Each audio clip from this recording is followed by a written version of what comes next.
அனைவருக்கும் வணக்கம். நான் பிரபாகர் ஜோதிடர். ஓம் சிவாய நமக. சிவசக்தி திருச்சிற்றம்பலம். இன்று பிறந்த நாள் காணும் அனைவருக்கும் வாழ்த்துக்கள். இறைவனுடைய அருள் பரிபூர்ணமாக கிடைக்கட்டும். இப்போ நான் என்ன சொல்ல போகிறேன்னா, இன்றைய நாளுடைய நிலைப்பாடை தான் சொல்ல போகிறேன். கருத்தி கொண்டு பயன்பெறுங்க.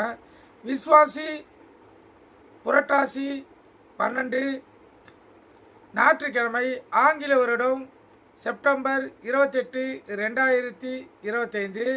இன்று சஷ்டி விரதம் கடைபிடிக்கப்படுகிறது. அதே போல் இன்று சமநோக்கு நாள். நட்சத்திரம் இன்று அதிகாலை 12:09 வரை அனுசம், பின்பு கேட்டை. திதி இன்று பிற்பகல் 12:09 வரை சஷ்டி, பின்பு சப்தமி. யோகம் மரண யோகம், அமிர்த யோகம். சந்திராச நட்சத்திரம் கிருத்திகை.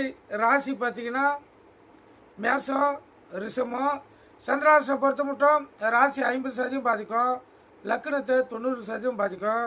அதனால் இந்த மேச ராசி மேச லக்கணம், ரிஷப ராசி ரிஷப லக்கணம் இன்று மிகவும் கவனமாக இருக்கணும். வண்டி வாங்கிச்சலுக்குள்ளே மிக கவனமாக செல்லணும். போக்குவரத்து விதிமுறைகளை கடைபிடித்து செல்லணும். எக்காரத்தை கொண்டு வண்டியை இயக்கி கொண்டு மொபைல் ஃபோனில் பேசக்கூடாது. சிந்தனைகள் சிதறி விபத்துகள் ஏற்படுறதுக்கு அதிக வாய்ப்பு இருக்குது. சந்திராசி இருக்குக்குள்ளே உங்களை விழிப்புணர்விலிருந்து உங்களை தற்காத்து கொள்ளுங்கள். நல்ல நேர காலை 8 to 9, மாலை 3:15, 3:15 4:15.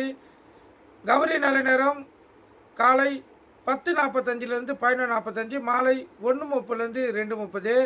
இந்த கௌரி நல்ல நேரத்தில் புதுமண தம்பதிகளுக்கு சாந்தி முகூர்த்தம் அமைப்பது, குழந்தை பாக்கியம் இல்லாதவங்கள் பயன்படுத்துவது. எந்த ஒரு நல்ல காரியத்துக்கும் இந்த கௌரி நல்ல நேரத்தை பயன்படுத்தலாம், வாழ்க்கையில் ஜெயிக்கலாம். இன்று ஞாயிற்றுக்கிழமை என்பதால் இன்றைய ஓரை பார்த்திங்கன்னா சூரிய பகவான் தான் இன்றைய ஓரநாதன். சூரிய ஓரை பார்த்திங்கன்னா காலை 6 to 7, மதியம் 1 to 2, இரவு 8 to 9. இந்த வேலையில் சூரிய பகவான் அசுப ஓரையாக இருந்தாலும் அவர் நாளில் சுப ஓரையாக செயல்படுவார்.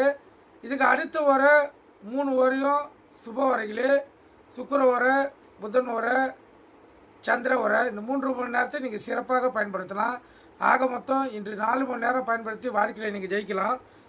ராகு காலம் மாலை 4:30 6, யமகண்டம் மதியம் 12 to 1:30, குளிகை மாலை 3 to 4:30, சூலம் மேற்கு. கோயிலுக்கு சென்றால் மேற்கு சைடு பார்த்து தான் கற்பூரம் விளக்கு ஏற்றணும். குளிகைனா மாந்தினா குளிகை. இந்த காலகட்டத்தில் எந்த ஒரு நல்ல காரியமும் கெட்ட காரியமும் செய்யக்கூடாது. அது தீவினையை ஏற்படுத்தும். கருத்து கொண்டு பயன்படுங்க. நன்றி, வணக்கம், வாழ்க வளமுடன்.